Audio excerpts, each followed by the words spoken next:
मुआज बिन जबल कहते हैं अल्लाह के प्यारे नबी ने 10 बातों की नसीहत की और 10 बातों में सबसे पहली बात आपने जो फरमाई वो भगैया वालों वो नमाज के बारे में नहीं थी। पहली बात जो आपने बयान फरमाई वो रोजे के बारे में नहीं थी। पहली बात जो आपने बयान फरमाई वो ज़कात और हज के बारे में नहीं थी। आपने फरमाया ला तुशरिक बिल्लाहि शैआ, ऐ मुआज बिन जबल तू अल्लाह के साथ किसी को शरीक मत करना। कहीं ऐसा न हो किसी पेड़ के आगे, किसी मजार के आगे, किसी कब्र के आगे, किसी पत्थर के आगे तू सजदा जाके करने लगना। कहीं ऐसा ना हो तेरे घर में लाल काले पीले धागे तेरे बच्चों को पहनाए जाने लगे। कहीं ऐसा ना हो तेरे घर की औरतें भी मजारों पे जाके औलाद मांगने चली जाएं, नकली पीरों के पास, नकली बाबाओं के पास जाके औलाद मांगने लगे। आजकल आपने सुना होगा एक अशोक खरात नाम के नासिक के अंदर एक बाबा का मामला बड़ा वायरल हुआ था। 100 से ज्यादा औरतों के साथ उसने रेप किया था, जिनके वीडियोस अवेलेबल है और कितनी होंगी अल्लाह आलम। और अशोक खरात का इतना बड़ा कांड दुनिया के सामने आया तो कोई ऐसी कार्रवाई नहीं हुई, कोई उसके घर पे बुलडोजर नहीं चला। और अभी अमरावती महाराष्ट्र का एक वाकया जब सामने आया, सिर्फ मुस्लिम नाम आ गया, अयान नाम के एक नौजवान लड़के का नाम आया और हकीकत ये थी उसने भी जो हरकत की इंतहाई गिरी हुई और कमीनेपन की हरकत की।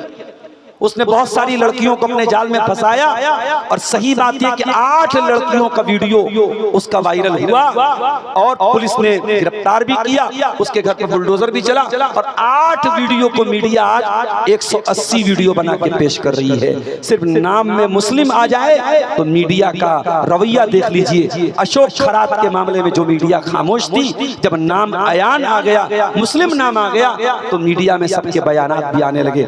हम तो एक ही गुजारिश करेंगे, मीडिया वालों से भी करेंगे और कानून के रखवालों से भी करेंगे कि हम जिस कानून को मानते हैं और जो हमारे भारत का संविधान जो कहता है वो कानून किसी धर्म की बुनियाद पर, किसी जाति की बुनियाद पर, किसी के मजहब की बुनियाद पर कोई भेदभाव नहीं करता है।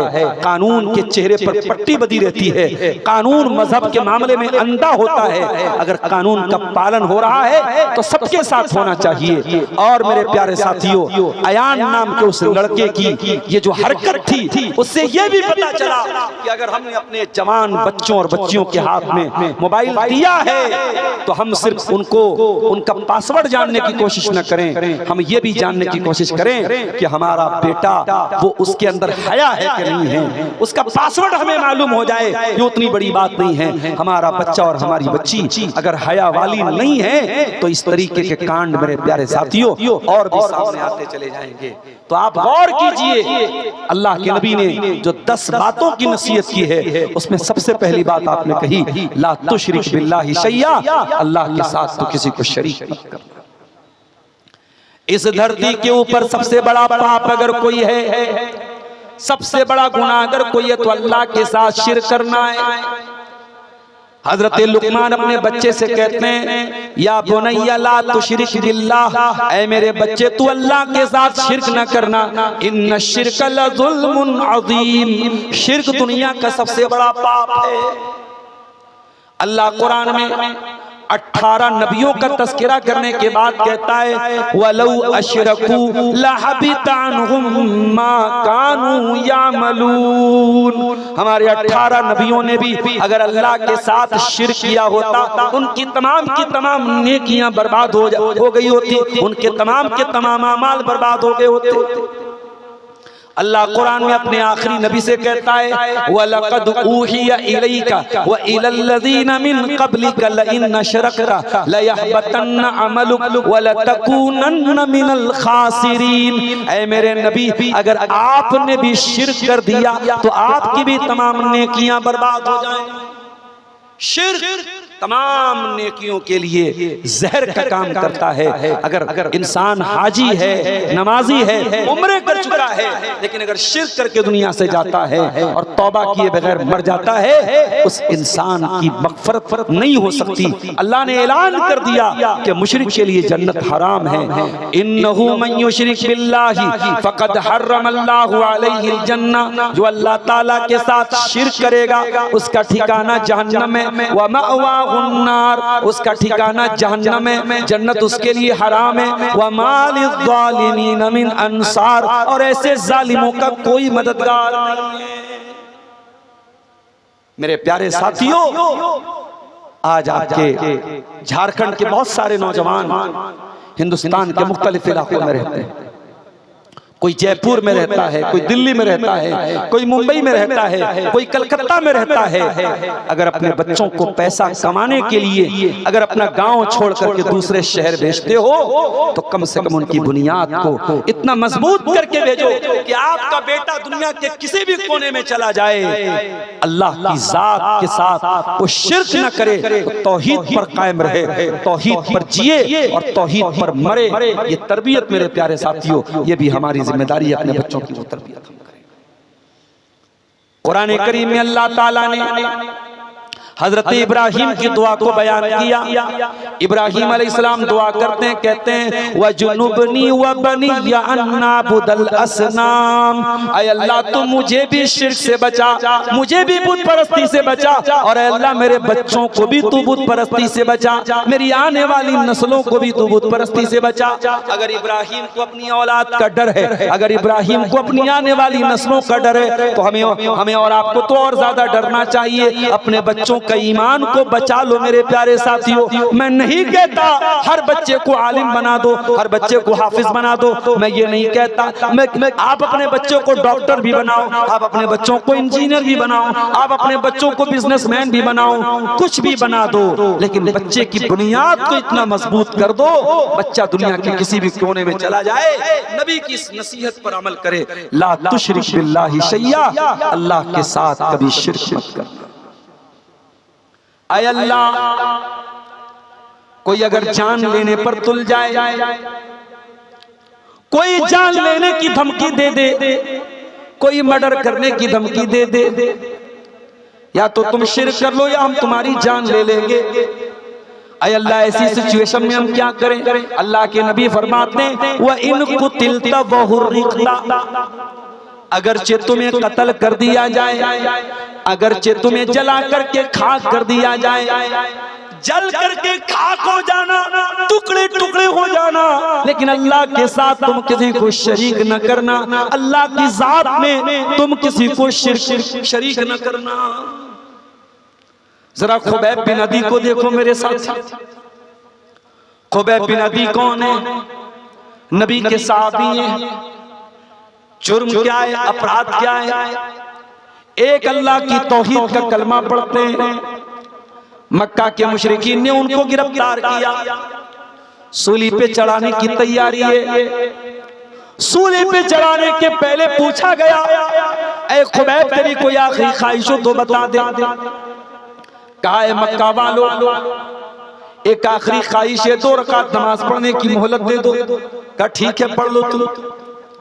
हजरत खुबैब ने 2 रकात हल्की नमाज पढ़ी, सलाम फेरने के बाद फरमाया, ओ मक्का वालों, अगर इस बात का डर न होता कि कहीं तुम ये न समझो मैं मौत के डर से नमाज को लंबा कर रहा हूं, तो मैं और लंबी नमाज पढ़ता।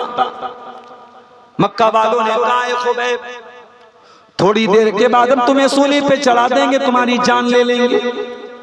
ऐ खुबैब, तुम्हें एक आखिरी चांस हम दे रहे हैं, मरने के पहले आखिरी चांस दे रहे हैं। अगर तुम इतना कह दो कि आज मेरी जगह मोहम्मद होते सल्लल्लाहु अलैहि वसल्लम, तो हम तुम्हें छोड़ देंगे। सिर्फ इतना अपनी जबान से निकाल दो कि आज मेरी जगह मोहम्मद रसूलुल्लाह को सूली पे चढ़ा दिया जाए, ऐ खुबैब हम तुम्हारी जान बख्श देंगे, हम तुम्हें माफ कर देंगे। हजरत खुबैब ने फरमाया, ओ जालिमों, तुम मेरी जगह मेरे नबी की जान लेने की बात करते हो। अरे मैं तो ये भी गवारा नहीं करूंगा कि मेरी जान बख्श दी जाए, मुझे छोड़ दिया जाए और मेरे नबी के पाँव में एक कांटा भी चुभोया जाए। मैं अपने नबी के पाँव में एक कांटा चुभोने की कीमत पर भी अपनी जान को बख्शवाना नहीं चाहूंगा। और चश्मे फलक में वो मंजर भी देखा मेरे साथी। खुबैब को सूली पे चढ़ा दिया गया। खुबैब को सूली पे चढ़ाया जा रहा है, लेकिन खुबैब के चेहरे पर मुस्कुराहट है, खुबैब की पेशानी पर कोई बल नहीं है। और खुबैब क्या कहते हैं, ओ लोगों, वलस्तु उबाली ही न उक़्तलु मुस्लिमन, जब मैं इस्लाम की हालत में दुनिया से जा रहा हूँ, जब मैं तौहीद की हालत में दुनिया से जा रहा हूँ, तो मुझे इस बात की कोई परवाह नहीं है। अला अय्य जंबिन काना लिल्लाहि मसरई, कि मुझे कैसे पटका जाएगा, मुझे कैसे मारा जाएगा, कैसे मुझे सूली पर चढ़ाया जाएगा और कैसे मेरी जान ली जाएगी, मुझे इस बात की कोई परवाह नहीं है। मुझे परवाह है तो इस बात की परवाह है कि मैं तौहीद पे दुनिया से जा रहा हूँ। मरते दम तक तौहीद की हिफाजत करो मेरे प्यारे साथी। कभी इस गलतफहमी में न रहना, हम तो बगैया में रहते हैं, हम तो मंडरों में रहते हैं, हम तो अंसारी समाज के लोग हैं, हमारे यहाँ कोई कब्र परस्ती नहीं है, हमारे यहाँ कोई शिर्क नहीं हो रहा है। कभी इस गलतफहमी में न रहना। दुनिया के किसी भी कोने में चले जाना, सबसे बड़ा खतरनाक गुनाह शिर्क है और शिर्क से हमेशा अपने दामन को बचा करके रखना। अल्लाह के नबी फरमाते हैं, ला तुशरिक बिल्लाहि शैया, अल्लाह के साथ शिर्क न करना। व इन कुतिलता व हुर्रिकता, अगरचे तुझे कत्ल कर दिया जाए, तुझे जला दिया जाए। दूसरी चीज, वला तउकन्ना वालिदै, और ऐ मुआज बिन जबल, अपने माँ बाप को न सताना, अपने माँ बाप को तकलीफ न देना, अपने माँ बाप की नाफरमानी न करना। कभी आपने गौर किया, कुरान करीम में अल्लाह ताला ने अपने जिक्र के बाद, अपनी तौहीद के बाद अक्सर मकामात वालिदैन का जिक्र किया। कुरान का 15वां पारा उठाइए, वक़ज़ा रब्बुका अल्ला ताबुदू इल्ला इय्याहु व बिल वालिदैनि इहसाना, तेरे परवरदिगार का हुक्म है इबादत करो तो अल्लाह की करो और अपने माँ बाप के साथ अच्छा सलूक करो। इम्मा यब्लुगन्ना इंदकल किबरा अहदुहुमा औ किलाहुमा फला तकुल लहुमा उफ़्फ़िन वला तन्हरहुमा वक़ुल लहुमा क़ौलन करीमा। तुम्हारे माँ बाप में से कोई एक तुमको बुढ़ापे में मिल जाए, माँ मर गई बाप मिल गया, बाप मर गया माँ मिल गई, कोई एक तुमको मिल जाए तो ज्यादा ख्याल रखना, दोनों मिल जाए तब भी ख्याल रखना, उनको उफ भी न कहना, उनसे डांट करके बात न करना, उनसे अदब से बात करना, तमीज से बात करना। बहुत बड़ी हस्ती होती है माँ की हस्ती। अल्लाह न करे किसी की माँ को ये दिन देखना पड़े कि माँ बिस्तर पे पाखाना करे और बेटे को साफ करे। अगर कभी वो दिन आ भी जाए और बेटा बहुत फर्मा बरदार है, बेटा माँ से बहुत मोहब्बत करता है, बेटा अपनी माँ की गंदगी साफ कर रहा है, दुनिया कहती है बड़ा बड़ा अच्छा बेटा है, बड़ा नेक बेटा है, माँ बिस्तर पे लेटरिन कर रही है, बेटा साफ कर रहा है, बाप बिस्तर पे लेटरिन कर रहा है, बेटा साफ कर रहा है। लेकिन कभी गौर करना मेरे प्यारे साथी, वो बूढ़ी माँ और बूढ़ा बाप जब बिस्तर पे गंदगी करते हैं, बेटा बेटी अगर साफ भी करते हैं तो चेहरे पर रुमाल रख के साफ करते हैं, चेहरा बनाते हैं, चेहरा बिगाड़ लेते हैं, बड़ी कराहियत के साथ, बड़ी नापसंदीदगी के साथ ये काम करते हैं।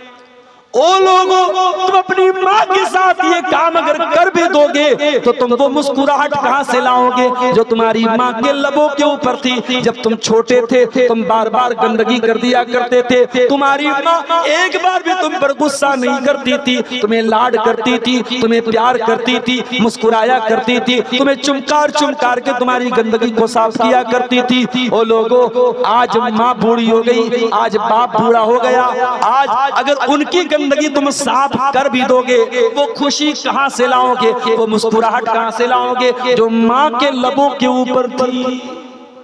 नहीं उतार सकते तुम उनके एहसानात का बदला, नहीं उतार सकते। मेरे साथ यमन का एक देहाती था, खाने काबा का तवाफ कर रहा था, अपनी बूढ़ी माँ को कंधे पे बिठा के तवाफ कर रहा था। तवाफ करते करते कह रहा था, इन्नी लहा बईरुहल मुज़ल्ललू। ओ लोगों, आज तो मैं अपनी माँ की सवारी बन गया, आज अपनी माँ को अपने कंधे पे बिठा के मैंने खाने काबा का तवाफ करा दिया, मैंने उम्रा करा दिया, मैंने हज करा दिया। अब्दुल्ला बिन उमर भी वहीं पे तवाफ कर रहे थे। उसने कहा, अब्दुल्ला बिन उमर, आज ऐसा लगता है मैंने माँ के दूध का कर्जा उतार दिया, मैंने माँ का हक अदा कर दिया, मैंने माँ के एहसानात का बदला चुका दिया। अब्दुल्ला बिन उमर खामोश नहीं रहे, फरमाया, अरे नादान, तू माँ को कंधे पे बिठा के खाने काबा का तवाफ करा के समझ रहा है बहुत बड़ा तीर मार लिया तूने। वला बेज़फ़रतिन वाहिदा, अरे तेरी माँ ने जब तुझको जन्म दिया था, माँ ने जब तुझको पैदा किया था, पैदाइश के टाइम, तुझे जन्म देने के टाइम, तेरी माँ की जबान से, तेरी माँ के मुंह से जो दर्द भरी आवाज निकली थी, जो चीख निकली थी, जो आवाज निकली थी, अभी तो तूने उस आवाज का भी हक अदा नहीं किया। ये होती है माँ। माँ का एहतराम करो, बाप का एहतराम करो मेरे साथी। इमाम अबू हनीफा रहमतुल्लाह अलैह इतने बड़े इमाम हैं, दुनिया को दीन सिखाते हैं। उनकी माँ उनके पास आती है, अय अबू हनीफा, इस मसले का जवाब जाकर के उमर बिन ज़र से पूछ के आ।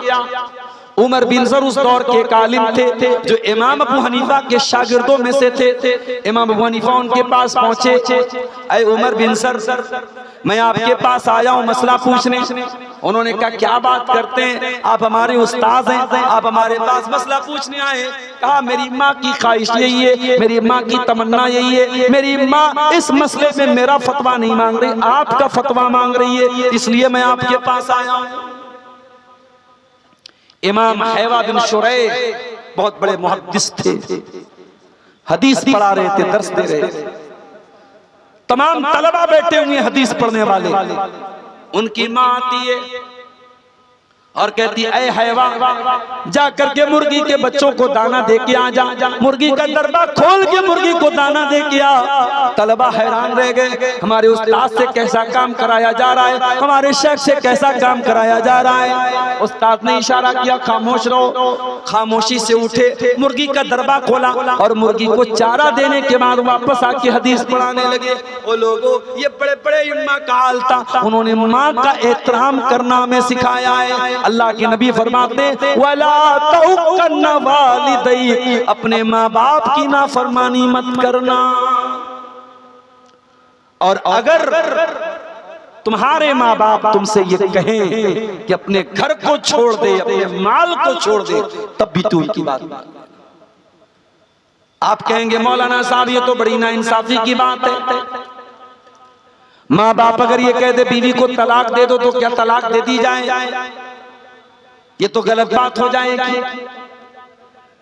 लेकिन मैं कहता हूं, अगर माँ बाप वाकई में किसी सही वजह से बोल रहे हैं तलाक दे दो, किसी शरई बुनियाद से बोल रहे हैं, जैसे इब्राहीम अलैहिस्सलाम ने अपनी बहू के बारे में कहा था, जो बहू नाशुक्री थी, जो बहू अल्लाह ताला का शुक्रिया अदा नहीं करती थी। इब्राहीम अलैहिस्सलाम ने कहा था कि तुम्हारा शौहर आ जाए तो कह देना कि अपने दरवाजे की चौखट को बदल लेना।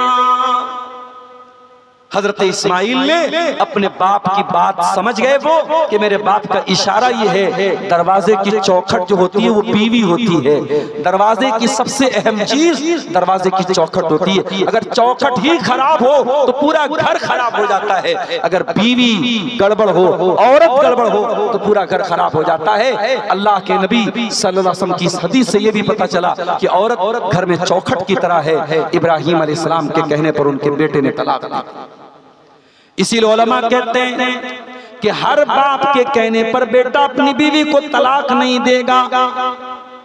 ऐसा नहीं है खाने में नमक ज्यादा हो जाए, खाने में मसाला ज्यादा हो जाए, बीवी कोई मन मर्जी का काम ना करे और शौहर तलाक दे दे अपने माँ बाप के कहने पर, ऐसा नहीं है। वाकई में अगर बाप इब्राहिम के जैसा हो और इब्राहिम के जैसा बाप अगर अपने बेटे से कहता है कि बेटा तू अपनी बीवी को तलाक दे दे, तो बेटे को तलाक दे देना चाहिए। वही नमरा कान तखरुज मिन अहलिका व मालिक, अल्लाह के नबी फरमाते हैं अगर तुम्हारे माँ बाप तुमसे ये कहें अपना माल छोड़ दे तो माल का मोह मत करना, माल का लालच मत करना, माल छोड़ देना, माल छोड़ करके चले जाना, माँ बाप को नाराज मत करना। इतनी ताकीद है माँ बाप की फरमाबरदारी की, इतनी ताकीद है माँ बाप के साथ हुस्न सलूक की। मेरे प्यारे साथियों, आज हमारे समाज में कितने लोग हैं जो माँ बाप को रुलाते हैं। हाँ, मैं ये भी कहूंगा सिक्के के दोनों पहलुओं पर हमारी नजर होनी चाहिए। अगर समाज में ऐसी औलाद है जो माँ बाप को रुलाती है तो ऐसे वालिदैन भी समाज में हमको मिलेंगे जो अपनी औलाद को रुलाते हैं, जो औलाद के साथ नाइंसाफी करते हैं, जो लड़के लड़कियों की शादी में ताखीर करते हैं, जो लड़के लड़कियों की तरबियत में कोताही करते हैं। अभी हम उस पर भी बात करेंगे। अल्लाह के नबी ने ये दूसरी बात कही कि खबरदार अपने माँ बाप की नाफरमानी मत कर। और आगे बढ़िए, तीसरी नसीहत वला तत्रुकन्न सलातन मक्तूबतन मुताम्मिदा। और ए मुआज बिन जबल, एक वक्त की नमाज भी तू जानबूझ करके मत छोड़ना, इसलिए कि एक टाइम की नमाज भी जो जानबूझ करके छोड़ता है फकद बरियत मिनहु ज़िम्मतुल्लाह, अल्लाह ताला की हिफाजत से निकल जाता है। पता ये चला जो पांचों टाइम की नमाज पढ़ता है वो अल्लाह ताला की सुरक्षा में आ जाता है, वो अल्लाह ताला की सिक्योरिटी में आ जाता है। और जो एक टाइम की नमाज भी जानबूझ करके छोड़ता है वो अल्लाह ताला की सिक्योरिटी से बाहर निकल जाता है। आज हमारा हाल क्या है? रात भर जलसा सुनते हैं और सुबह फजर की नमाज में ही गायब हो जाते। मस्जिदों की कमी नहीं है हमारे गांव में, कमी है तो नमाजियों की कमी है। मेरे प्यारे साथी, मस्जिद तो बना ली शब भर में ईमान की हरारत वालों ने, मन अपना पुराना पापी था बरसों में नमाजी बन न सका। और ये भी याद रखो, जिस समाज में नमाज के मामले में लापरवाही होगी वहां नशा भी पाया जाएगा, वहां ज़िना भी पाया जाएगा, वहां शराब भी पाई जाएगी, वहां हरामकारी भी पाई जाएगी। एक नमाज एक ऐसी चीज है जो बहुत सारी बुराइयों को कंट्रोल करती है। इसीलिए अल्लाह कुरान में कहता है अक़िमिस्सला, नमाज कायम करो, इन्नस्सलाता तन्हा अनिल फ़हशाई वल मुनकर। ये नमाज तुमको बेहयाई से रोकती है, ये नमाज तुमको बुराई से रोकती है। कुरान का 16वां पारा उठाओ, सूरह मरियम में अल्लाह फरमाता है फ़ख़लफ़ मिन बादिहिम ख़ल्फ़ुन अदाउस्सलाता। नबियों के जाने के बाद ऐसे नालायक लोग आए जिन्होंने नमाजों को बर्बाद किया, वत्तबउश्शहवात, और जिन्होंने ख्वाहिशात की अंधी पैरवी की, फसौफ यल्क़ौन गय्या, ऐसे लोग जहन्नम में डाले जाएंगे। जो ख्वाहिशात की अंधी पैरवी करेगा वो जहन्नम की आग में डाला जाएगा।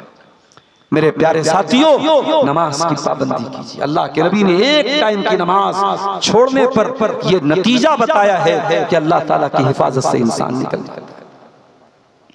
और आगे बढ़िए, चौथी नसीहत वला तशरबन्न खमरा, और खबरदार शराब मत पीना, फ़इन्नहु रासु कुल्लि फ़ाहिशा, ये शराब हर गंदगी की जड़ है। शराब पी लिया इंसान ने, नशे में है, अब वो किसको टच कर देगा, क्या बोल देगा, कौन सी गाली बक देगा, किसका मर्डर कर देगा। अभी आपने देखा अररिया का फॉरबिसगंज का वो लाइव वीडियो बना है, सरेआम किस तरीके से एक इंसान दूसरे इंसान का सर काट के, एक मुसलमान शायद वो ऑटो ड्राइवर था, उसका जो है उसने सर धड़ से अलग कर दिया, सर अलग रखा हुआ है, धड़ अलग रखा हुआ है मेन रोड पर। ये आपके झारखंड से बहुत दूर नहीं, अररिया का इलाका, फॉरबिसगंज का इलाका। मुझे नहीं मालूम कि वो नशे की हालत में था कि नहीं था, लेकिन जिस तरीके से ये वाकया देखने में लग रहा है, इस बात का इम्कान है कि वो नशे की हालत में।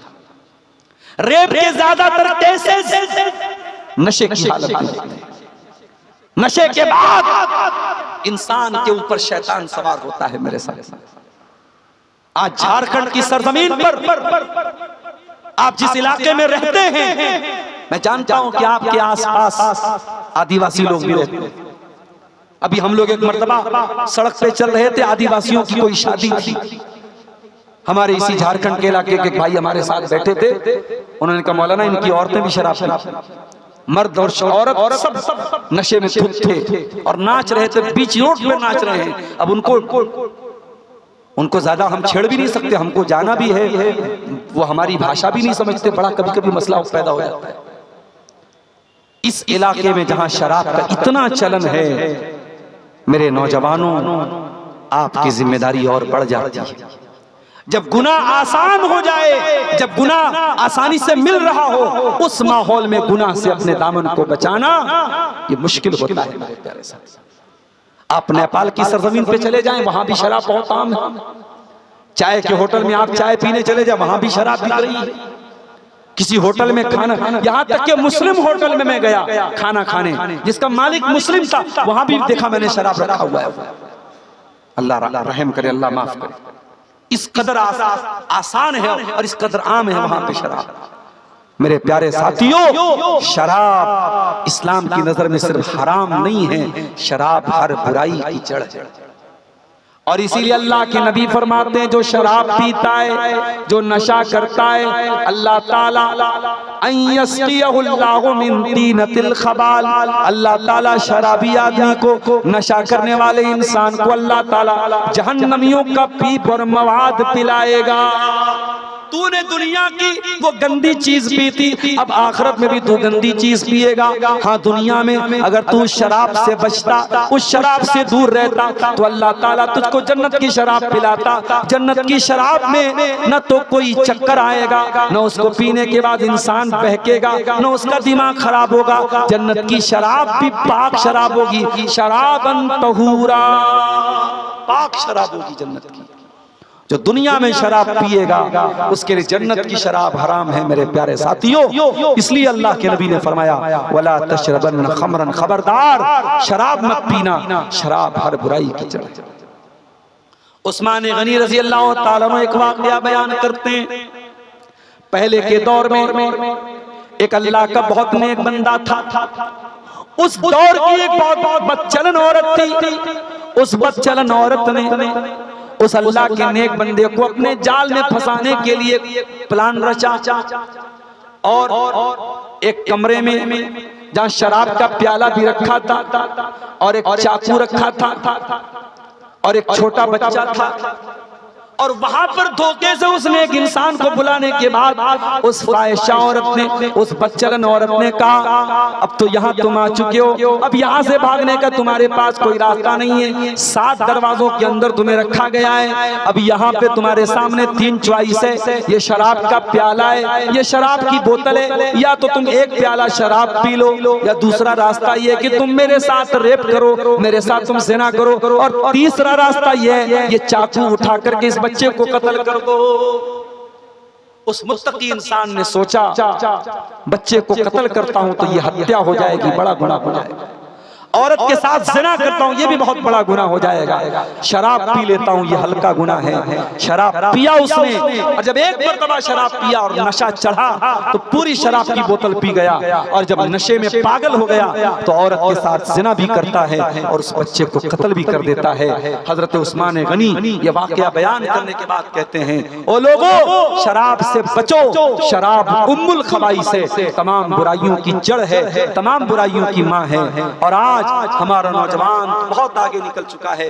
अब शराब तो बहुत छोटी चीज हो गई, अब तो ड्रग्स का नशा हो रहा है, अब तो हीरोइन और अफीम और गांजा और चरस और कितनी चीजों का नशा हो रहा है, आप सोच नहीं सकते। यानी बहुत सारे दवा के सिरप ऐसे हैं, बहुत सारे मेडिकल स्टोर पे मिलने वाली दवाएं ऐसी हैं जिनको सिरप, जिनको नशा बना के नौजवान इस्तेमाल कर रहा है। मेरे प्यारे साथियों, मैं ऐसे नौजवानों से एक ही अपील करूंगा, अल्लाह के वास्ते हर तरीके के नशे को छोड़ दो। ये जो तुम नशे का रास्ता अपना रहे हो, ये खुदकुशी का रास्ता है, ये सुसाइड का रास्ता है। अपने आप को हलाक न करो, अपने परिवार पर तरस खाओ, अपने माँ बाप पर तरस खाओ। तुम्हारी माँ ने बड़ी मेहनतों से तुम्हें पाला है, तुम्हारे बाप ने बड़े सपने देखे हैं तुम्हें लेकर के, तुम नशा करके अपने माँ बाप के सपनों को मत तोड़ो। अल्लाह के वास्ते शराब से, नशे से, गुटखे से, सिगरेट से, हर किस्म के ड्रग्स से मेरे नौजवान साथियों अपने आप को दूर रखो। अल्लाह के नबी चौथी नसीहत कर रहे हैं, शराब मत पियो, क्योंकि शराब ये तमाम बुराइयों की जड़ है। पांचवी नसीहत, वइय्याका वल मासिया, और ऐ मुआज़ बिन जबल, तुम अल्लाह ताला की नाफरमानी मत करना, गुनाह मत करना। फ़इन्ना बिल मासियति अल्लाह सक़तुल्लाह, इसलिए कि गुनाह करने से अल्लाह ताला नाराज होता है। जब आप कोई गुनाह का काम करेंगे, आपके बच्चे पर भी असर पड़ेगा, बीवी पर भी असर पड़ेगा, घर के माहौल पर भी असर पड़ेगा, रोजी रोटी पर असर पड़ेगा। ओ लोगों, हमने बहुत सारी मिसालें देखी हैं समाज में। शौहर शादीशुदा है, बीवी को के रहते हुए गैर औरतों के साथ उसका रिलेशन है, अवैध संबंध है, नाजायज ताल्लुक है, उसका नुकसान ये होता है, उसका अच्छा खासा भरा पूरा परिवार बर्बाद हो जाता है, उसके घर की खुशी बर्बाद हो जाती है, उसकी बीवी उससे मुतनफिर हो जाती है, उसके बच्चे उससे दूर हो जाते हैं, और पाप का घड़ा एक दिन जरूर फूट जाता है। मेरे प्यारे साथियों, याद रखो, बुराई कभी छुपने वाली नहीं है, पाप कभी छुपने वाला नहीं है, एक न एक दिन सामने आ जाएगा।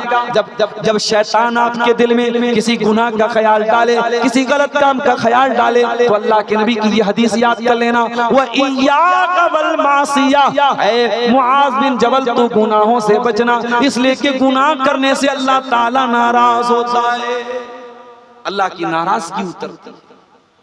बात सलफ कहते हैं कि मैं जब कोई गलत काम करता हूं, कोई गुनाह का काम मुझसे हो जाता है, तो मैं अपनी बीवी के अखलाक पर भी उसका असर महसूस करता हूं, अपनी सवारी पर भी उसका असर महसूस करता हूं। मेरे प्यारे साथियों, गुनाह बड़ी मनहूस चीज है, और गुनाह आखिरत में जो सजा होगी होगी, दुनिया में भी गुनाह का कहीं ना कहीं बैड इफेक्ट और बुरा असर हमारे ऊपर पड़ता है। आप याद कीजिए, जब हमारे बाप आदम से और हमारी माँ हव्वा से जब खता हुई थी, जैसे ही उनसे खता हुई थी, सबसे पहला रिएक्शन क्या हुआ था? बदत लहुमा सौआतुहुमा, दोनों के बदन से कपड़े उतर गए और दोनों नंगे हो गए। पता ये चला कि गुनाह इंसान को दुनिया में भी नुकसान पहुंचाता है। अल्लाह के नबी फरमाते हैं, बंदा अपनी रोजी रोटी से महरूम हो जाता है अपने गुनाह की वजह से, इसलिए गुनाहों से अपने दामन को बचा के चलिए मेरे साथी।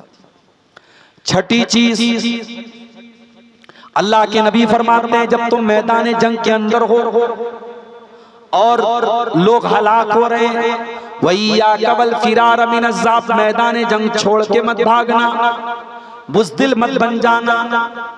ओ मुसलमानों, इस्लाम बुज़दिलों का दीन नहीं है, इस्लाम बहादुरों का दीन है, इस्लाम हिम्मत वालों का दीन है। मुश्किल से मुश्किल हालात आ जाएं, पीठ फेर करके भागने की कोशिश न करना। मैं जानता हूं मुल्क के हालात कैसे चल रहे हैं, बड़ी तेजी से ये खबरें भी आजकल आ रही हैं, मुसलमान लड़कियां मुर्तद हो रही हैं, मुसलमान लड़के मुर्तद हो रहे हैं। ये वाक़यात क्यों हो रहे हैं? क्योंकि हमने अपनी बच्चियों को बताया ही नहीं कि ईमान को बचाना कितना अहम काम है। हमने कभी सुमैया की सीरत अपनी बच्चियों को नहीं बताई, हमने कभी खदीजा की जिंदगी बच्चियों को नहीं बताई, हमने कभी अम्मा आयशा की जिंदगी के बारे में नहीं बताया। ओ लोगों, इस्लाम का मानने वाला, इस्लाम का सच्चा मानने वाला कभी मुर्तद नहीं होता है। जो मुर्तद हो जाए, जो इस्लाम को छोड़ दे, इसका मतलब कि उसने इस्लाम को समझा ही नहीं। इस्लाम तो वो दीन है, अकबर इलाहाबादी ने कहा था, इस्लाम की फितरत में कुदरत ने लचक दी है, उतना ही उभरेगा जितना के दबाओगे। आज कितना प्रोपेगेंडा हो रहा है मीडिया में इस्लाम के खिलाफ, लेकिन इससे इस्लाम खत्म नहीं हो जाएगा मेरे प्यारे साथियों। फूकों से ये चिराग बुझाया न जाएगा। ये दीन अल्लाह का है, ये अल्लाह का नूर है और अल्लाह अपने नूर की हिफाजत करेगा। मेरे प्यारे साथियों, अल्लाह के नबी कह रहे हैं, जंग के मैदान से पीठ फेर करके मत भागो। सातवीं चीज, वइज़ा असाबन्ना समूतानुन व अंत फीहिम फस्बुत। और ऐ मुआज़ बिन जबल, जब लोगों के ऊपर कोई वायरस आ जाए, कोई वबा आ जाए, कोई बीमारी आ जाए, तो तुम उस वक्त अगर लोगों के बीच में हो तो वहीं पर साबित कदम रहना, वहां से मत भागना। पता ये चला, इस्लाम इन्फेक्शन फैलाने से मना करता है। जिस बीमारी से इन्फेक्शन फैलने का डर हो, उस बीमारी को हमें दूसरों तक पहुंचाने की हर कोशिश से अपने आप को बचाना। जैसे किसी को टीबी की बीमारी हो जाए तो डॉक्टर बोलते हैं टीबी के मरीज का तौलिया अलग होना चाहिए, उसका कपड़ा अलग होना चाहिए, क्योंकि टीबी की बीमारी बहुत तेजी से फैलती है। तो जो बीमारियां इन्फेक्शन है जिनके अंदर, अगर उसमें से कोई बीमारी आपको हो गई है, अल्लाह के नबी मेडिकल का एक उसूल बता रहे हैं कि इन्फेक्शन वाली बीमारी अगर आपको हो जाए तो उस बीमारी में आप जहां पर हैं वहीं पर रहिए, दूसरों को अपना वायरस मत फैलाइए।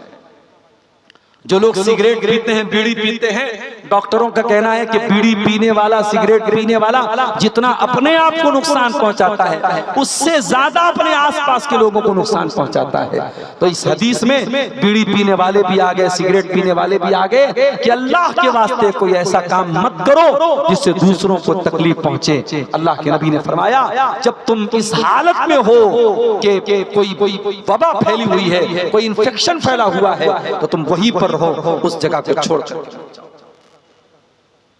आठवीं चीज, वो अनफिकाला इयालिका मिन तौलिक। और ऐ मुआज़ बिन जबल, तू अपने घर वालों के ऊपर अपनी इस्तिताअत के मुताबिक खर्च किया कर। इस्लाम अगर फजूल खर्ची से मना करता है तो इस्लाम कंजूसी से भी मना करता है।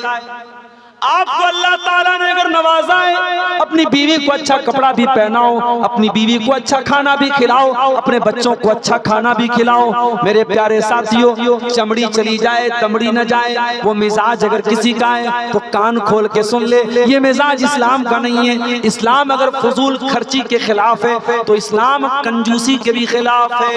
अल्लाह के नबी तो यहाँ तक फरमाते हैं कि अगर आप अपनी बीवी को खाना खिलाते हैं उस पर भी आपको सवाब मिलेगा। अगर अल्लाह को राजी करने के लिए हत्तल लुक़मतल्लती तज़व्वा फी इमरातिक, अगर अपनी बीवी के मुंह में अगर आप लुक़मा भी डालते हैं, खाना भी खिलाते हैं, उस पर भी मेरे प्यारे साथियों आपको सवाब मिलेगा। लिहाजा अपने बाल बच्चों पर खर्च कीजिए। आज बहुत सारी औरतों को शिकायत होती है, हमारा शौहर हमारे कपड़े का ख्याल नहीं करता, हमें अच्छा खिलाता नहीं है, हमारे शौहर की आमदनी अच्छी है, उसकी इनकम अच्छी है, मगर हमारे पास ऐसे मैसेजेस भी कभी कभी आते हैं औरतों की तरफ से भी और बाज नौजवानों की तरफ से भी, हमारे माँ बाप हमारी जरूरतों का ख्याल नहीं करते, हमारे बाप की अच्छी आमदनी है, अपने बेटों का ख्याल नहीं करता है। मेरे प्यारे साथियों, अल्लाह के नबी ने हमें हुक्म दिया है, वो अनफिक अला इयालिका मिन तौलिक, अपनी ताकत के मुताबिक, अपनी इस्तिताअत के मुताबिक अपने बाल बच्चों के ऊपर आप खर्च कीजिए। ये अल्लाह के नबी की 8वीं नसीहत है। और नवी नसीहत क्या है? वला तरफा अपने बाल बच्चों को सिखाने के लिए, तालीम देने के लिए अगर छड़ी का इस्तेमाल करना पड़े तो छड़ी का भी इस्तेमाल करो। जब तुम्हारा बच्चा छोटा था, कोई गलत काम किया उसने, तुमने लाडो प्यार करके उस बच्चे को हौसला बढ़ा दिया। कल वही बच्चा जब बड़ा होने के बाद वही काम करने लगा। छोटा था, स्कूल में पढ़ता था, छोटी छोटी बच्चियों को परेशान करता था, तुम्हारे सामने कंप्लेंट आई, तुमने अपने बच्चे की साइड ले ली। तुमने बच्चे को एक बार भी न डांटा न मारा कि तू लड़कियों को बच्चियों को क्यों छेड़ रहा है। तुमने छोटे बच्चे को अगर बचपन में सिखाया होता कि दूसरों की बच्चियों को और दूसरों की बेटियों को सताया न कर, तो जवान होने के बाद ये अयान जैसे लड़कों की मिसाल हमारे सामने। मेरे प्यारे साथियों, आप अपने बच्चों को बचपन से हया का सबक सिखाइए।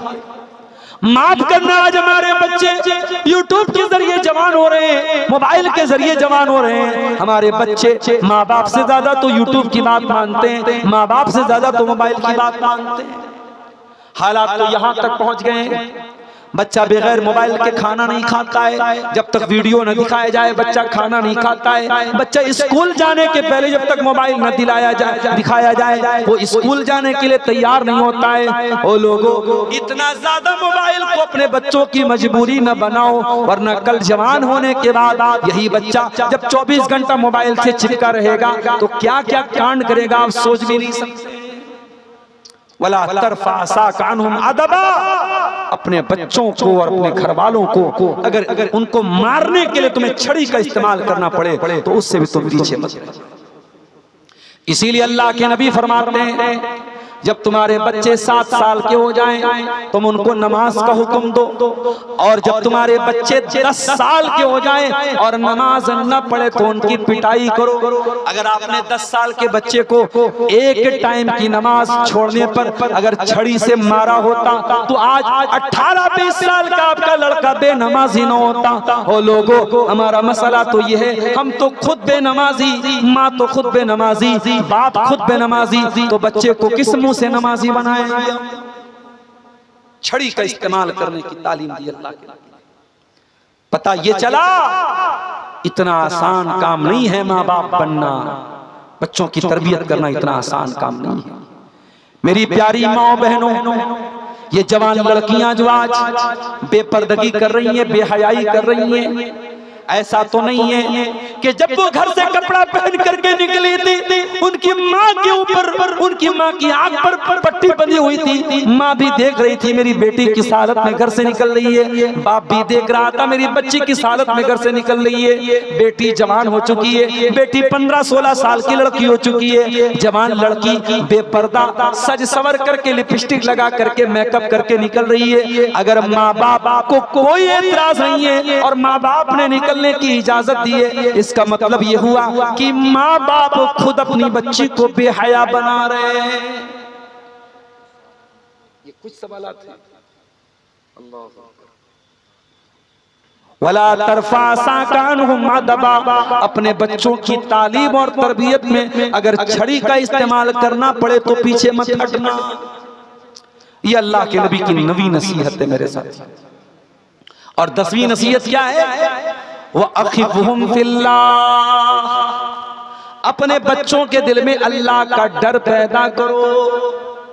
ओ लोगों, आज मीडिया वाले लाख जहर फैला रहे हैं अयान के खिलाफ, और अयान के जरिए पूरी मुस्लिम कम्युनिटी के खिलाफ जहर फैला रहे हैं। लेकिन हमें भी तो ये सोचना पड़ेगा कि काश हमने अपने बच्चों की तालीम और तरबियत पर तवज्जो दी होती, हमने उनके दिल में अल्लाह का डर पैदा किया होता, हमने बताया होता कि दूसरों की बहन बेटियों की इज्जत के साथ खेलना ये इस्लाम में हराम है, ये बच्चों को सिखाया होता तो शायद ये हालात ना आते। वो अखिफहुम फिल्लाह, अपने बच्चों के दिल में अल्लाह का डर पैदा करो। मेरे प्यारे साथियों, अपने बच्चों को बताओ हलाल क्या है, हराम क्या है, जायज क्या है, नाजायज क्या है।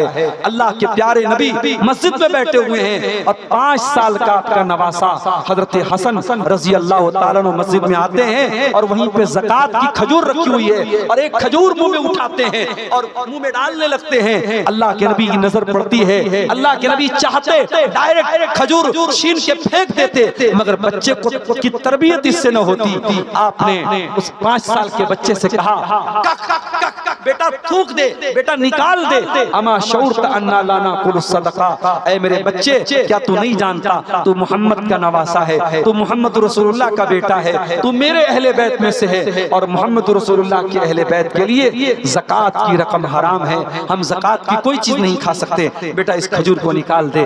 अल्लाह के नबी 5 साल के बच्चे को हलाल और हराम के बारे में बता रहे हैं। आपका लड़का 20 साल का हो गया, आपकी लड़की 20 साल की हो गई, आपने कब उसको हलाल और हराम के बारे में बताया है?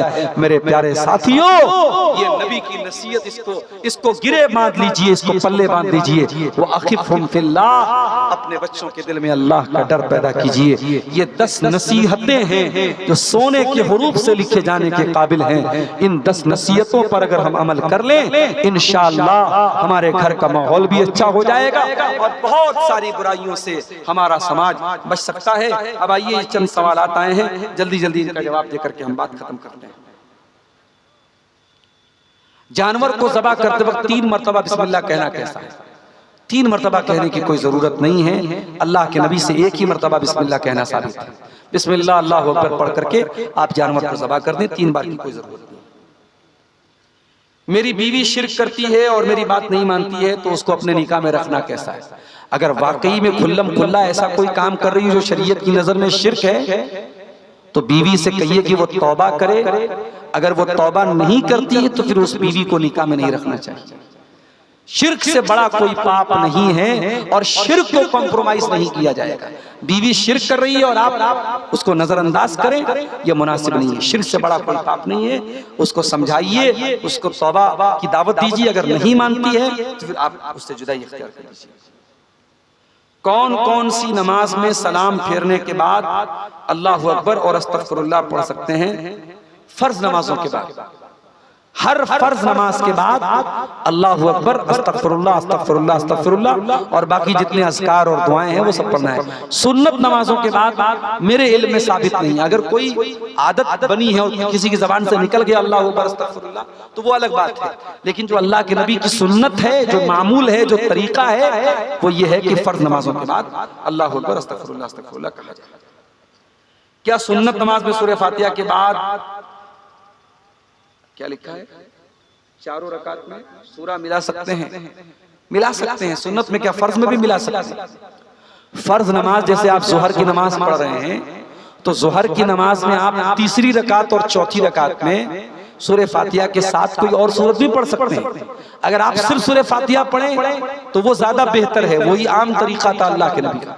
लेकिन तीसरी और चौथी रकात में भी अल्लाह के नबी ने कभी कभी सूरतों को भी मिला के पढ़ा है, लिहाजा आप मिला के पढ़ सकते हैं। सुन्नत में भी पढ़ सकते हैं, फर्ज में भी पढ़ सकते हैं, कोई हर्ज की बात नहीं। जिसका शौहर नमाज नहीं पढ़ता है, क्या उसकी बीवी उसके निकाह में रह सकती है? देखिए, बाज़ उलमा ने तो यानी अगर कोई शख्स नमाज नहीं पढ़ता है तो उसको काफिर करार दिया, और काफिर है तो फिर बीवी निकाह में भी नहीं रह सकती, ऐसा कुछ उलमा का फतवा है।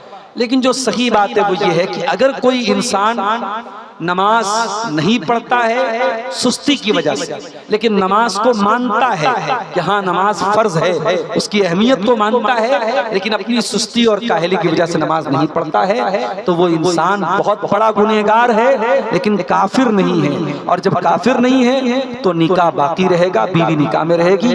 लेकिन बीवी को चाहिए कि अपने शौहर को हर तरीके से, देखिए औरत बहुत कुछ मनवा सकती है शौहर से, वो प्यार के जरिए, गुस्से के जरिए, अपनी अदाओं के जरिए बहुत कुछ शौहर से मनवा सकती है। अगर शौहर बेनमाजी है तो बीवी अगर तुल जाए तो शौहर को नमाजी बना सकती है, लेकिन इस बुनियाद पर निकाह खत्म हो जाएगा, ऐसा मसला नहीं। हाँ, अगर किसी का शौहर इनकार कर दे, वो नमाज को मानता ही ना हो, नमाज को फर्ज, तो फिर वो इंसान इस्लाम से खारिज हो जाएगा और फिर निकाह भी टूट जाएगा।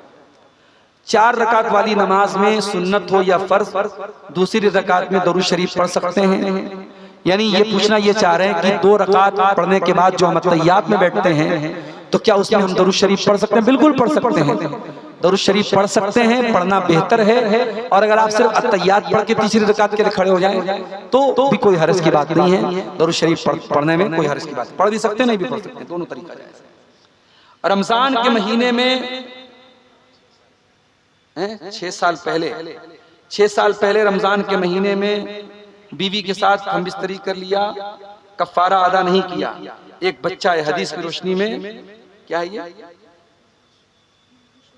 मशवरा दिया। देखिए, कफ्फारा अगर अदा नहीं किया है, रोजे की हालत में अगर किसी ने बीवी के साथ जमा कर लिया है तो उसका कफ्फारा ये है कि 60 दिन तक लगातार रोजा रखा जाए। अगर उसकी ताकत नहीं है तो 60 मिस्कीनों को खाना खिलाया जाए। और अगर इसकी भी ताकत नहीं है तो फिर इंसान अल्लाह ताला से तौबा और इस्तिगफार करे। तो ये कफ्फारा बहरहाल उसको देना है, और अगर उसने नहीं दिया है तो वो गुनाह पर गुनाह कर रहा है। अब जब उसको ये एहसास हो रहा है कि हाँ मुझे कफ्फारा अदा करना चाहिए था, अगर पैसे वाला आदमी है, अल्लाह ताला ने नवाजा है, तो 60 मिस्कीनों को खाना खिला दे।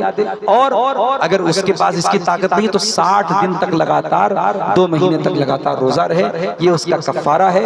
ये कफ्फारा दिए बगैर उसकी जान नहीं चलेगी। ठीक है। तो ये चंद सवालात थे। अल्लाह ताला से दुआ है रब्बुल आलमीन हम सबको नेक अमल अच्छी समझ की तौफीक अता फरमाए। रब्बुल आलमीन आज की तरह हमें कल के प्रोग्राम में भी शामिल होने की और उलमाए किराम के बयानात से मुस्तफीद होने की तौफीक अता फरमाए। रब्बना तक़ब्बल मिन्ना इन्नका अंतस समीउल अलीम व तुब अलैना इन्नका अंतत तव्वाबुर रहीम व सल्लल्लाहु तआला अला नबीना मुहम्मद व अला आलिहि व सहबिहि अजमईन। वस्सलामु अलैकुम व रहमतुल्लाहि व बरकातुहू।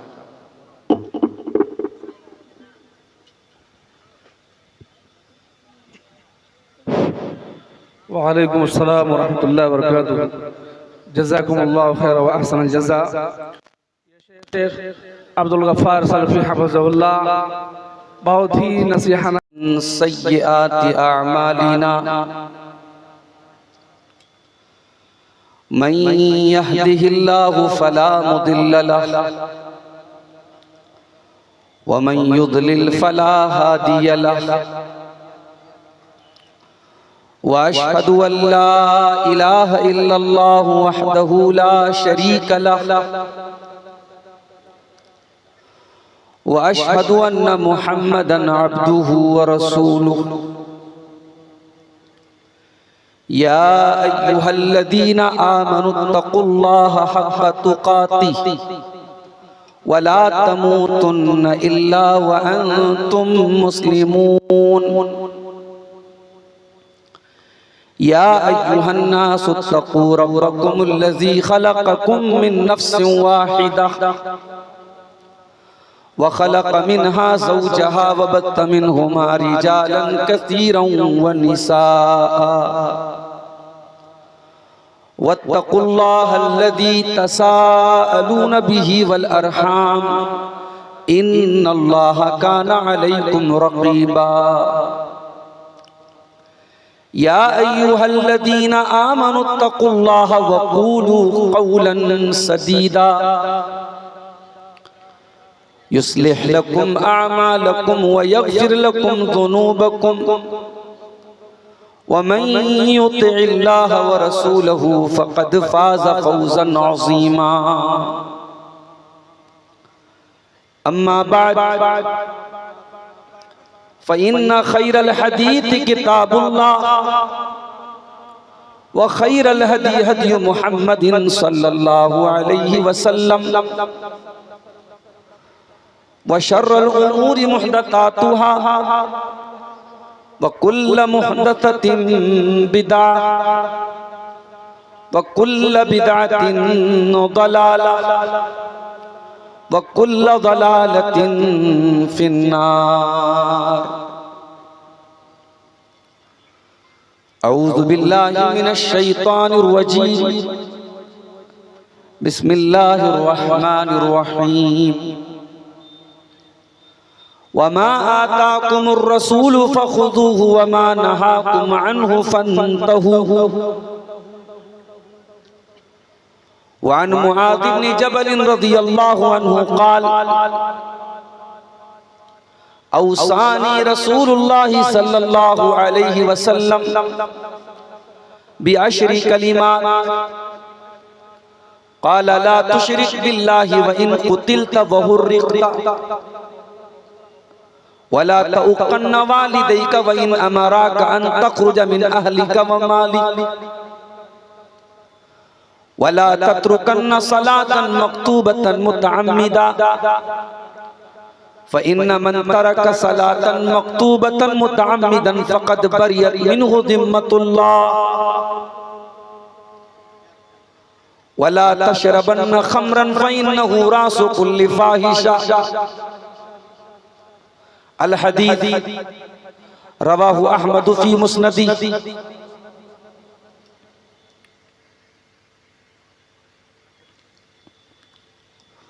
सुकूने क़ल्ब की खातिर तेरा दीदार काफ़ी है। सुकूने क़ल्ब की खातिर तेरा दीदार काफ़ी है।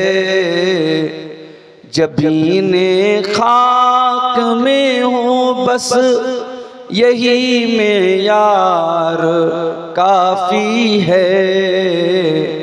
सुकूने क़ल्ब की खातिर क़फ़स में आँख जो खोली उसी को आशियाँ समझा। क़फ़स में आँख जो खोली उसी को आशियाँ समझा। ये दुनिया है मेरे यारो यहाँ गद्दार काफ़ी है। ये दुनिया है मेरे यारो यहाँ गद्दार काफ़ी है। दरूने दिल बहुत से राज रखे हैं छुपा कर पर। दरूने दिल बहुत से राज रखे हैं छुपा कर पर।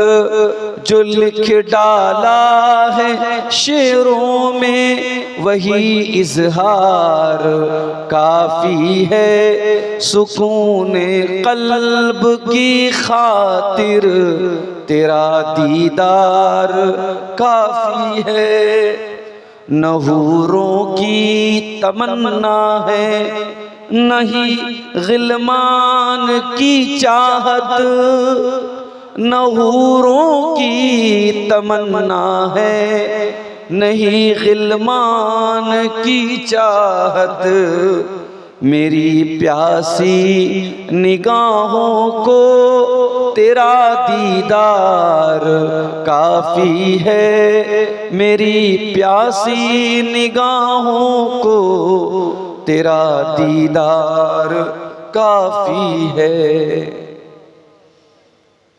मोहतरम उलमाए किराम, बुजुर्गों और दोस्तों, नौजवान साथियों, माओ और बहनों, प्यारे बच्चों, रात के तकरीबन 2:30 बज रहे हैं। मेरी तकरीर का जो वक्त था वो 1:30 बजे से था, लेकिन आने में कुछ ताखीर हुई और आज के आखिरी मुकर्रिर मौलाना जर्जीस साहब सिराजी हफिज़हुल्लाह, जिनको मेरे बाद तकरीर करना था, मेरी ताखीर से आने की वजह से वो पहले तकरीर करके चले गए। और अब ये आखिरी वक्त, वो भी 2 दिन का जलसा, सबको मालूम है कल भी जागना है। बहुत सारे लोग शायद इशा के बाद से ही बैठ करके तकरीर सुन रहे थे। उनका सब्र और उनका बर्दाश्त का मादा जवाब दे गया। बहुत सारे लोग चले भी गए, लेकिन जो हज़रात भी बैठे हैं पिंडाल के नीचे, मैं उनके जज्बे को सलाम करता हूं और आपके दिलों में जो मोहब्बत है कुरान और हदीस को सुनने की, उलमा को सुनने की, उस जज्बे को मैं सराहता हूं, उस जज्बे की कदर करता हूं और अल्लाह से दुआ करता हूं, रब्बुल आलमीन, जिस तरीके से तूने हमें रात के 2:30 बजे भगैया के इस प्रोग्राम में, 2 रोजा प्रोग्राम में तू आज हमें तूने जमा होने की तौफीक बख्शी है। हमने मुख्तलिफ उलमा के बयानात सुने हैं। शेख जरजीत साहब का खिताब अभी आपने सुना, उनके पहले शेख फजलुर रहमान साहब, शेख इमामुल इस्लाम असरी साहब और दीगर बहुत सारे उलमा के खिताब आपने सुने हैं। अल्लाह ताला से मैं दुआ करता हूँ रब्बुल आलमीन हमें उन तमाम उलमाए किराम की बातों को जिनको हमने सुना है उन पर अमल करने की तौफीक अता फरमाए, और कहने और सुनने से ज्यादा रब्बुल आलमीन हमें अमल करने वाला बनाए, हमारे अंदर अमल का जज्बा पैदा फरमाए। मेरे भाइयों, वक्त और हालात की नज़ाकत को मैं बहुत अच्छी तरीके से समझता हूं। 2 दिन का प्रोग्राम है, जरूरी नहीं है कि पहले दिन भी प्रोग्राम को बिल्कुल आखिर तक, फजर की अजान तक चलाया जाए। मैं चाहूंगा वक्त ज्यादा ना लेकर के बहुत ही मुख्तसर वक्त में टू द पॉइंट बातें आपके सामने में रखूं। सिर्फ एक हदीस, अल्लाह के प्यारे रसूल की एक हदीस का मतलब आपको समझा दूं, मतलब आपको क्लियर कर दूं, हदीस आपको समझ में आ जाए, मैं आपसे इजाजत लेके चला जाऊं। आइए पहले मैं हदीस का तर्जमा कर देता हूं, फिर हदीस में जो बातें बयान हुई हैं एक एक बात को हम समझने की कोशिश करें। वान मुआज़ इब्न जबल रज़ियल्लाहु अन्हु क़ाल, मुआज़ बिन जबल रज़ियल्लाहु ताला अन्हु कहते हैं, औसानी रसूलुल्लाह सल्लल्लाहु अलैहि वसल्लम बिअशरी कलिमात, अल्लाह के प्यारे रसूल ने मुझको 10 बातों का हुक्म दिया। कौन सी 10 बातें थी? फरमाया ला तुशरिक बिल्लाहि शैया, ऐ मुआज़ बिन जबल तू अल्लाह के साथ किसी को शरीक न करना, तू शिर्क न करना। वइन कुतिलता व हुर्रिकता, तुझे कत्ल कर दिया जाए, तुझे जला दिया जाए, तब भी तू अल्लाह के साथ शिर्क मत करना। दूसरी नसीहत, वला तौकन्ना वालिदैका व इन्नमा राकान तखरुज मिन अहलिका व मालिक, और ऐ मुआज़ बिन जबल अपने माँ बाप की तू नाफरमानी न करना, अपने माँ बाप से कते ताल्लुकी न करना, अपने माँ बाप से रिश्ता न तोड़ लेना। अगर तेरे माँ बाप तुझे अपने घर से निकलने को बोल दे, अगर तेरे माँ बाप अपने माल को छोड़ने को बोल दे, तब भी तू उनकी बात मान लेना, उनको नाराज न करना। अभी मैं सिर्फ तर्जमा कर रहा हूं, अभी मैं इसको क्लियर करूंगा कि हदीस का मतलब क्या है। तीसरी नसीहत, वला तत्रुकन्न सलातन मक्तूबतन मुतअम्मिदा, और ऐ मुआज़ बिन जबल एक वक्त की नमाज भी तू जानबूझकर मत छोड़ना। फ़इन्न मन तरक सलातन मक्तूबतन मुतअम्मिदा, एक टाइम की नमाज भी अगर कोई जानबूझ करके छोड़ता है, फ़क़द बरियत मिन्हु ज़िम्मतुल्लाह, तो अल्लाह ताला की सुरक्षा से निकल जाता है, अल्लाह ताला की जिम्मेदारी से निकल जाता है, अल्लाह ताला की हिफाजत से निकल जाता है।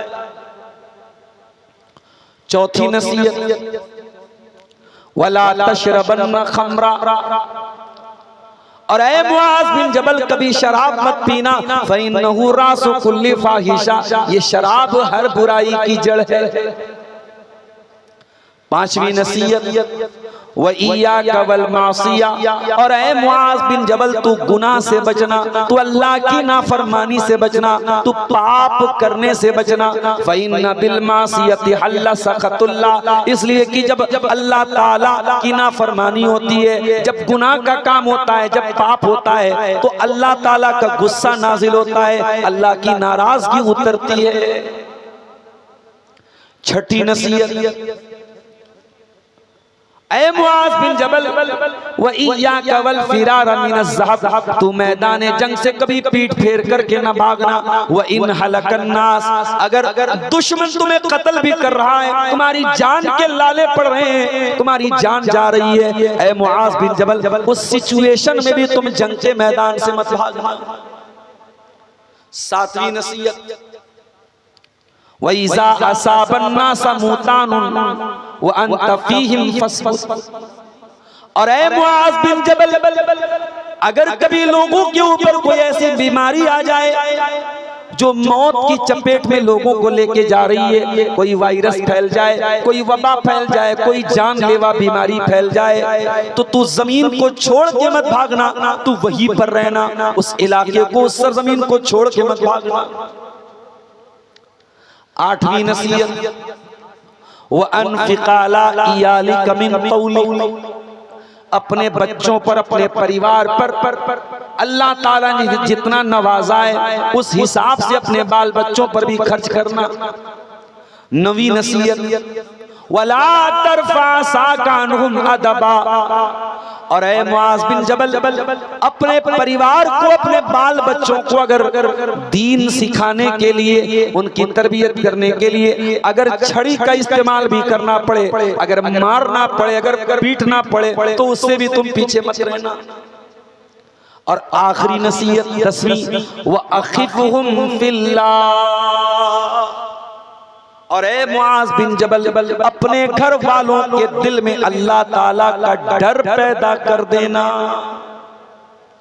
ये है उस हदीस का एक मुख्तसर सा ट्रांसलेशन कह लीजिए, अनुवाद कह लीजिए, तर्जमा कर लीजिए, कह लीजिए, जो मैंने हदीस पढ़ी थी आपके सामने, उस हदीस का ये तर्जमा।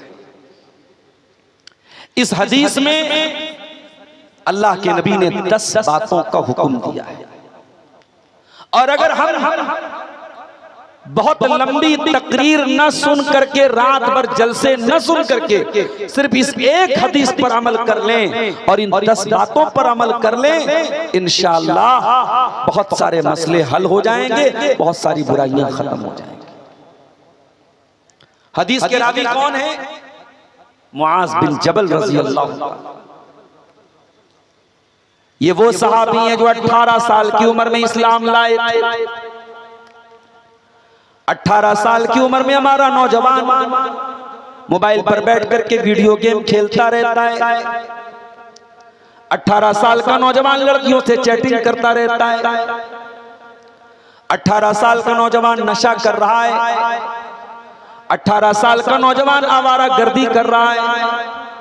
18 साल की उम्र में मुआज़ बिन जबल रज़ी अल्लाह ताला अन्हु इस्लाम कबूल करते हैं, और 2 साल के बाद इस्लाम की पहली लड़ाई होती है, जिसको हम जंगे बद्र कहते हैं। उस जंगे बद्र में अल्लाह के प्यारे नबी के साथ जो 313 सहाबे किराम थे, उन 313 में 20 साल का एक नौजवान भी था जिसका नाम मुआज़ बिन जबल था। बहुत कम उम्र में ईमान लाए, और 38 साल की उम्र में इनका इंतकाल हो गया। इतनी कम उम्र उन्होंने पाई थी, जवानी में ईमान लाए, बुढ़ापे के पहले इंतकाल हो गया।